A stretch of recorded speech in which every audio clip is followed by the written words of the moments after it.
Thank you so much. Welcome, everybody. So great that so many people signed up for this today. And for most of you, it's probably your first time hearing about CAMELOT because there's only about 6 people who have ever seen the finished version before. So I'm looking forward at the end to getting people's feedback, and I have a couple of small surveys. So my name is Menzies Munthe-Kaas. I have been working on systematic reviews and qualitative evidence syntheses for a while now. I also work a lot with engaging stakeholders in decision-making processes and critical thinking learning resources. But this presentation today is about the Cochrane Qualitative Methodological Limitations Assessment Tool, CAMELOT, which has been in the works for about 7 years now, and is finally finished, quote unquote, and we're really excited to present that to you. So just before we begin, I have no potential or actual conflicts of interest. We did receive funding from the Cochrane Methods Innovation Fund in 2016 and from the Norwegian Institute of Public Health. So just to give a really quick overview of the presentation today, I'm going to start with an introduction, and the introduction will be quite short, just an overview of qualitative evidence synthesis and critical appraisal. And then I'm going to spend a little bit of time talking about how we developed CAMELOT. So hopefully lots of you are interested in that, but it's been a really thorough process, so it's worth kind of introducing that. And then finally, the bulk of the presentation will go towards the actual approach, CAMELOT, and showing you the instructions and an overview of the CAMELOT approach. So let's start with the introduction. We're going to talk just a little bit about qualitative evidence synthesis and critical appraisal, and then mention quickly GRADE-CERQual and critical appraisal. And before we do that, though, I'd just like to do a really quick little survey. So if everybody could get out their phones and scan this QR code, you should be able to come up with a short 3-question survey that gives me a little bit better idea of who we are, so I can adapt some of the slides a little bit. So if everybody can go ahead and do that, I'll give you 2 minutes. They're super quick questions.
Okay, so it looks like relatively half and half, with a few more people who haven't conducted a qualitative synthesis before. So that's really good to know. And please, no questions are stupid. So at the end, if you have something that you feel like I totally skimmed over, go ahead and ask, no problem at all. And then if we look at the next question, yeah, 2/3 of you have applied a methodological limitations assessment tool before. And then if we kind of just look with the ones, yeah, CASP, of course, is represented, JBI. Some of you have used ISOC. That's really great. Risk of bias. Yep, different kinds of tools, Amstar, McMaster. Okay. Yeah, that's really great. Thank you so much for giving that feedback. So, so some of you maybe have more of a quantitative background. And we can just briefly go over, how do qualitative evidence syntheses differ from reviews of effectiveness? And this is important for understanding CAMELOT. So the main structure, as many of you know, is broadly similar. We carry out a systematic search for relevant studies. We assess the quality and extract data from those studies, and then we synthesize the data. So all of these stages follow the principles that are appropriate for qualitative research, though. But what about the quality of the studies we include in the review? So what is study quality? Study quality is the degree to which a qualitative study demonstrates rigor. So rigorous primary qualitative studies, they're conducted extremely thoroughly, they're carefully conducted according to accepted method-specific principles and practices, and their appropriate application of the selected methodology and methods. They demonstrate reflexivity. So when designing or conducting a study, the researchers, they bring their own conflicts of interest, their own biases and belief systems into the process. And these issues could unknowingly or knowingly influence any aspect of the study conduct or design. And also a qualitative study should demonstrate representation. So a qualitative research study, it aims to explore a phenomenon of interest via the process of collecting and analyzing and representing the data in order to gain a better understanding of the phenomenon of interest. So the challenge for researchers is usually to collect relevant raw data from the most appropriate participants or data sources, using the most appropriate methodologies and presenting the data so that it represents the subjective meaning of the participants. And when all of these stages come together, the final product is molded as closely as possible to a good representation of the phenomenon of interest. So study quality really broadly refers to three types of study quality: methodological quality, theoretical quality, and reporting quality. And we're not going to talk about the last two today because CAMELOT focuses mostly on methodological quality. So, what is it? But why do we do it? Why do we assess study quality? We're mainly interested in identifying the risks to trustworthiness or risks to rigor in the primary qualitative study. And so you see the red flag here, and that's because no study is perfect. We're not looking for the gold standard. We're always looking to identify a concern that would cause us to step back and think, okay, is this a reasonable representation of the phenomenon of interest? So when we synthesize qualitative evidence for decision-making purposes, the evaluation of primary qualitative research it's indispensable, it's crucial. It's only through kind of assessing study quality and methodological quality that we can adequately inform our overall assessment of confidence in the review findings, which we'll come to in a second. So although I completely understand that many of you sitting and listening today are against assessing quality of qualitative studies, within the practical arena of qualitative evidence synthesis and using qualitative evidence to inform decisions, assessing methodological strengths and limitations is crucial. So critical appraisal tools, as lots of you said, about 2/3 of you have used a critical appraisal tool before. And as I saw, CASP was often used, and it's kind of been in the literature the most often used. And critical appraisal, generally, it's the process of systematically examining the evidence in order to assess its validity, the results, and its relevance before using it to inform a decision. So critical appraisal assessments, they may differ between users. And this is why it's so important to have explicit, transparent, and systematic criteria, so that one review team may do it differently than another review team, or one individual may do it differently than another individual, but that we can clearly see how the assessment was made and based on which criteria. Critical appraisal tools should always focus on methodological strengths and limitations and not reporting standards. So these are two different things, and there are tools that are specifically made for assessing reporting quality. But a critical appraisal tool, or a tool that's looking at the methodological quality, should focus on the design conduct of the study. And there's always a question. Critical appraisal tools or criteria, can we have a one-size-fits-all approach? Is it possible? There are so many different epistemological stances and approaches to qualitative research. So is it possible to have one tool for everything? So a little bit more background.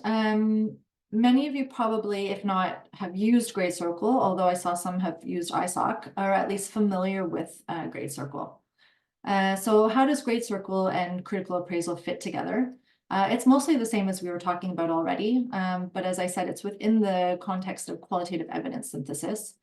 And for those of you who aren't familiar, GRADE-CERQual aims to transparently assess and describe how much confidence to place in findings from qualitative evidence syntheses.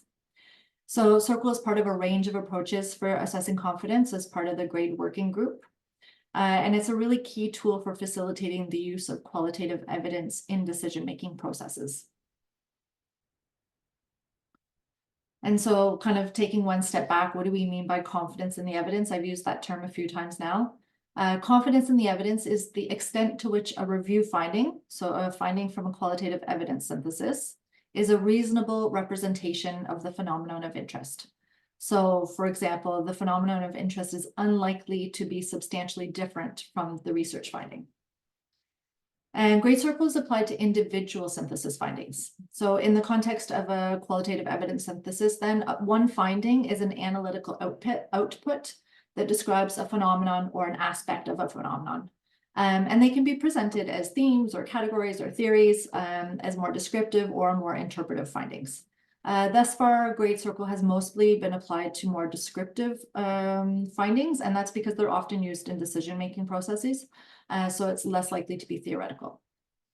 And so as you can see on this slide, GRADE-CERQual, one of the main four components, or one of the four components, is the methodological limitations component. And the other three, coherence, adequacy, and relevance, we're not going to discuss today. For those of you who are interested in GRADE-CERQual, we have separate webinars for that on our website. So what is methodological limitations? Well, you might find that some of the studies in a qualitative evidence synthesis have been done very well, but you also might find that some of the studies have not been very well done, and that you would have concerns about these underlying studies, in which case you would choose to downgrade your confidence in a finding. You may also find that some of So that is a very brief, few-minute introduction to the background for qualitative synthesis and critical appraisal. So for those of you who are still with me here, we're going to talk about CAMELOT development now. So the development of CAMELOT, like I said, has taken place over the last 7 years. So this is not something that we just came up with a couple of months ago. It's been a very kind of thorough process, consisting of a systematic review, search for evidence, consensus survey, and user testing. The paper describing the CAMELOT approach has been submitted for publication, and we hope that it will be available in the spring. So, I mean, many of you might be asking yourselves, oh my gosh, we did a systematic review, me and my colleagues, and we found out that there are more than 100 critical appraisal tools. Do we really need another tool? Yeah, actually we do, unfortunately. So in no particular order, this is why. A lot of the existing tools also include reporting criteria, which is, as I discussed, inappropriate for assessing quality. We need a tool that can look at study quality, specific limitations for individual review findings, and not the overall study quality. So we're not interested in this overall study quality and saying it's a good study or a bad study. We're interested in identifying the actual limitations that could influence our confidence in a finding. Many of the existing tools aren't specifically intended for use within qualitative evidence synthesis or GRADE-CERQual. Many of them, including CASP, were originally intended for use with practitioners. And you can see that from some of the questions. How relevant is this for your setting? And kind of maybe importantly, a lot of the existing tools, there's no evidence base for the inclusion of the criteria. So do the criteria that are included in existing tools or checklists actually represent important issues to consider? when assessing whether elements of qualitative research design or conduct could weaken our trust in the study findings. There are few, if any, existing tools that have taken an approach focused on gathering evidence for these criteria. Finally, we wanted a tool where you could consider when and how to assess included primary studies, but also how to interpret and apply the findings from those assessments. So all of these questions together in our group of researchers led us to come up with the idea that we probably needed a new tool. So we came up with the CAMELOT approach. And this is an evidence and consensus-based qualitative approach to critically appraising primary qualitative research. So as you can see here, CAMELOT went under many stages. We began by identifying the need. Within the GRADE-CERQual group, the wider methodological expert group, and our CAMELOT working group, we decided that we needed something that was more thoughtful and considerate, something that focused on appropriateness and fit between different domains, something that considered the principles of qualitative research in the design of the tool, something that include a layered approach to reach review teams with different levels of experience, an approach that was flexible for different qualitative study designs and methods. We needed something that would support the methodological limitations component, but not overlap with relevance, adequacy, and coherence. And something that was kind of consistent with the way GRADE and GRADE-CERQual are, where you identify concerns, as I mentioned earlier. So no gold standard, but where are the red flags? So we started off with a systematic review, which is published and available, and we identified 102 checklists or tools.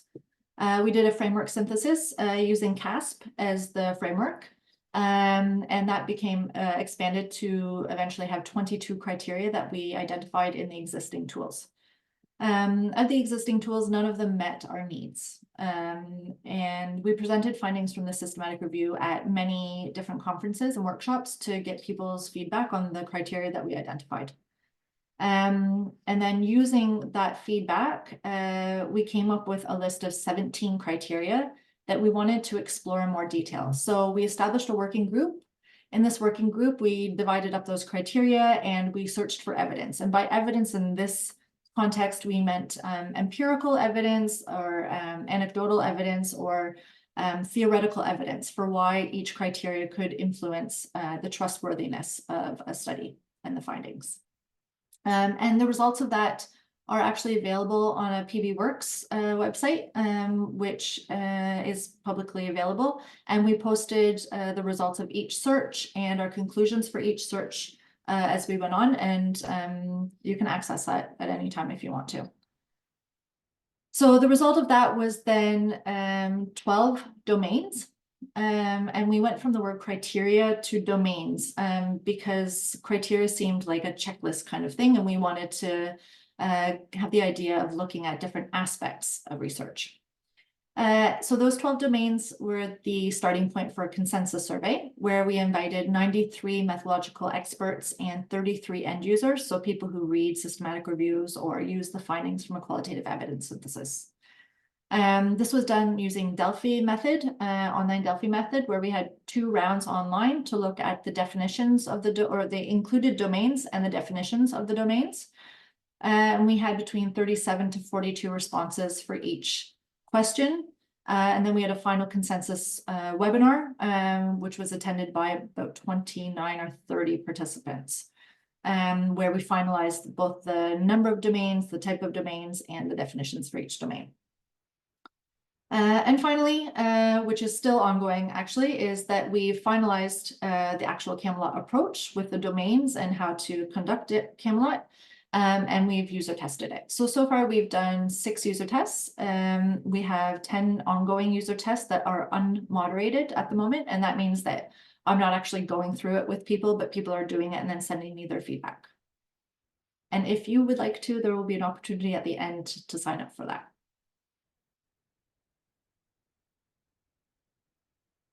So most importantly, maybe now, we can talk about CAMELOT and why, what, and how.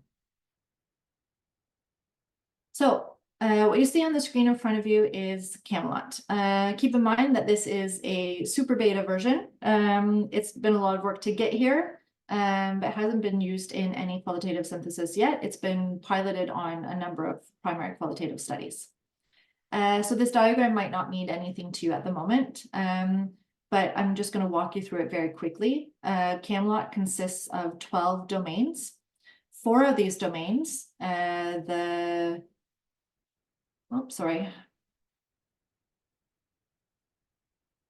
research domain, the stakeholders domain, the researchers domain, and the context domain are called meta domains. They're the larger domains. We then have 4 method domains that are under research design, research approach, theory, ethical considerations, equity, diversity, and inclusion considerations. And then 4 more method domains under research conduct. So participant recruitment and selection, data collection, analysis and interpretation, and presentation of findings.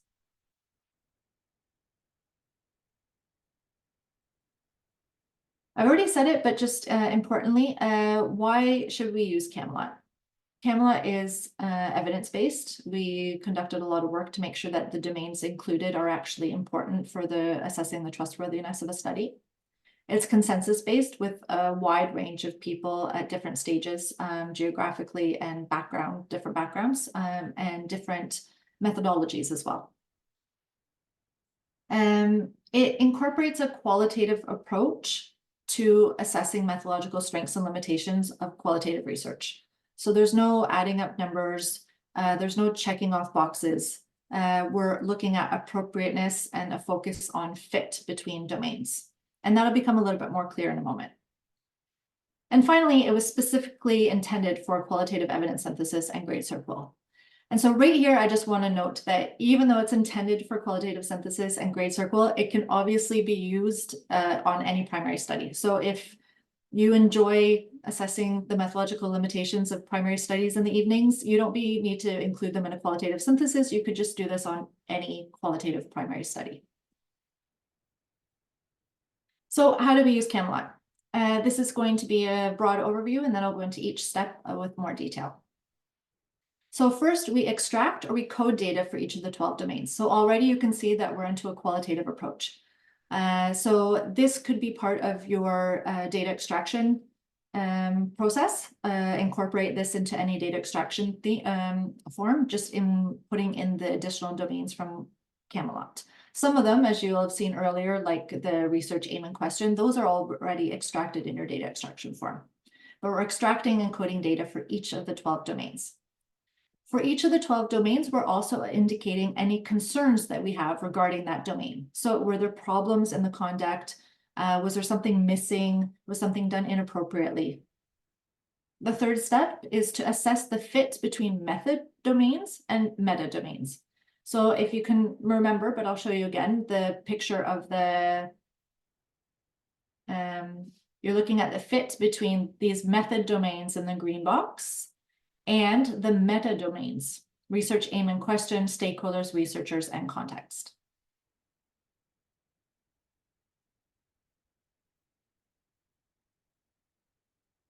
You're going to then indicate a level of concern regarding methodological limitations based on your assessment of fit between the method domains and the meta domains. And then finally, you're going to, in order to feed into a GRADE-CERQual assessment, combine level of concerns across studies. And I'm just going to say there, we haven't user tested that part yet, so I'm not going to go into a lot of detail. We're going to focus on steps 1 through 4. So extract and code data. This is probably quite a novel way of thinking about critical appraisal for many of you. But we're extracting or coding data from the primary study related to the following domains, and noting that some of these domains won't be relevant for some studies. That's just how it is. So again, the meta domains, researcher aim and questions, stakeholders, researchers, and context. And the method domains under research design is research approach, theory, ethical considerations, equity, diversity, and inclusion considerations. And under the research conduct domains are participant recruitment and selection, data collection, analysis and interpretation, and presentation of findings. And what does that look like? Well, first of all, in the guidance document, we have in in detail what each domain is. So we have defined it. So for example, research aim and questions. The definition of this domain is the purpose of the study and or what questions the researchers intend to explore. What do we do under this domain? What data are we looking for? We're considering the research aim and questions and describe, when possible, the research aim, the rationale for the research aim, and how that aim relates to existing research. We're also looking for the research question, the clarity of the research question, and how the research question or questions were formed. We want to note that some researchers may only state the research question and not the research aim or objective, or vice versa, depending on the approach used in the study. This doesn't necessarily constitute a concern, but we do want to note concerns where important information is missing. And some tips under this domain is this information may be found in the abstract, the introduction, or the methods section of the study report. In mixed method studies where qualitative research is one part of the study, consider the research aim or questions related to the qualitative research only. So likewise, in studies where there are multiple research questions, consider those that are most important, relevant for your review question. And that's really important. Throughout CAMELOT, you're always extracting and coding data and making assessments relevant to your review question or your purpose. For each domain, we also provide a number of examples that we've found in the literature. So for example, here, the data that we extracted from this primary study is presented here. And then our notes for that are here. So in this particular, we don't have any concerns. It was the research aim and question. They were clearly defined and the rationale was provided. Obviously, many of you know that's not always the case. So you might say there was no research aim or it wasn't clearly defined. So step 3 then is assessment of fit between method domains and meta domains. So you have to bear with me here because it maybe is difficult to digest the first time, but you're going to make an overall assessment of the 4 research design domains and how they fit with each of the meta domains. You're also going to make an overall assessment of the 4 research conduct domains and how they fit with the meta domains. And for these assessments, we use categories. These categories are excellent, good, fair, poor, or unclear. So what does this look like? That's a bit abstract. So here's an example of a table. You can see that we've filled out, we've put the data here for each of the domains. Here's the theory data, and we've also noted our concerns here. So the research approach in the study was just not described. Ethical considerations were considered sufficient. Equity, diversity, and inclusion considerations. Sorry, should have been moved up. They were sufficient. There was no description of EDI or equity, diversity, and inclusion. They used self-determination theory in this primary study, and that was deemed to be an appropriate theory for this work. So an overall assessment between research design domains and the 4 meta domains are as follows. The fit with the research question and aim domain. It's unclear due to lack of information regarding the research approach. The fit with the stakeholders domain, excellent. The fit with the researchers domain, poor. Researchers were already familiar with many of the participants and this may have impacted the findings. And the fit with the context domain, excellent. So as you can see, you will give a category assessment and an explanation for your assessment. The next step, the final step for a primary study, is to combine these assessments to make an overall assessment by indicating your level of concern. So your overall fit will often translate into one of these levels of concern. If you have excellent, you probably have no or minimal concerns and no explanation is needed there. If you have good overall fit, you might have minor concerns and you would summarize those. If you have fair fit, you would have moderate concerns. And if you have poor or unclear fit, you would have serious concerns and be expected to summarize the concerns regarding the fit. What does that look like? Well, an overall assessment might be minor concerns. An explanation is researchers' relationship to participants and an unclear fit between research design and the research aim and questions.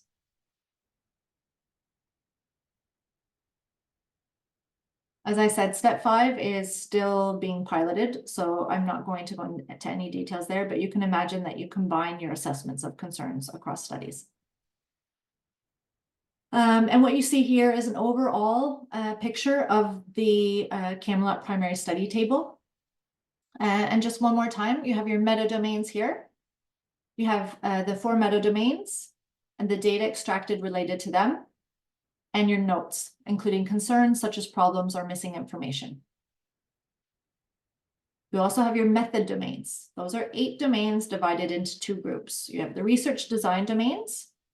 Again, the data you extract regarding those, or if there's no information available, it's blank. And your notes, including concerns such as problems or missing information. For these 4, you'll make an overall assessment of research design domain fits with research question and aim domain, stakeholders, researchers, and context. And you'll notice optional here is any concerns regarding the fit with another method domain. So, do you have a very, very strong concern regarding the fit between the ethical considerations and the data collection, for example, then you would write that there. Noting, however, which becomes obvious when you use this, that will almost always be covered under one of these other assessments. Also, the research conduct domains. So you've extracted your data and you've made your concerns, and you'll make an assessment of the fit between the research conduct domains and the fit with the meta domains here. So essentially what you're doing is you're extracting data. Much of this data you will have already extracted as part of your data extraction process. You're making notes about your concerns, which is very common of what you would do in a typical critical appraisal tool. But what's new and different is that you're making an overall assessment of the domains, the research design and the research conduct domains with these meta domains. So the focus is on fit and the appropriateness of the fit between domains. Your overall concern then is based on these fits. So if you have poor across the board here, you're likely to have serious concerns here. And you will give an explanation for those serious concerns.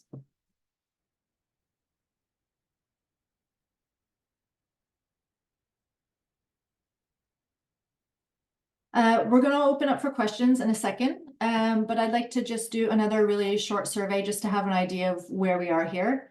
So there's 3 questions. They go to your understanding of CAMELOT so far. As I said, you are among the first 50 to 100 people ever to see CAMELOT, so it's good to have impressions. The first question is, I believe I understand how CAMELOT should be used based on this presentation. The second question is,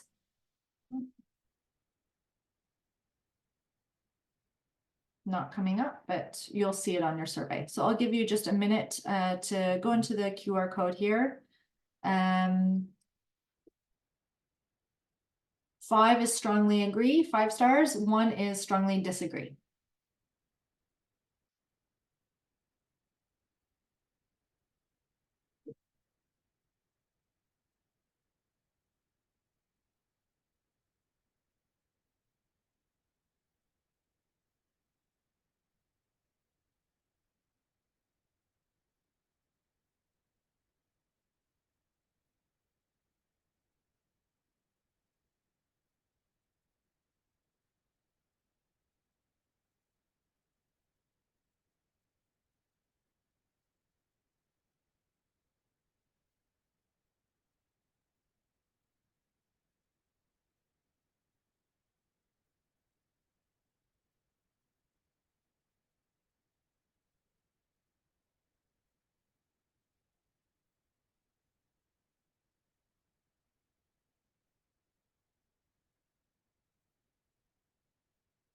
Okay, so it looks like most of you are kind of 3-4, completely understandable. It's a new approach.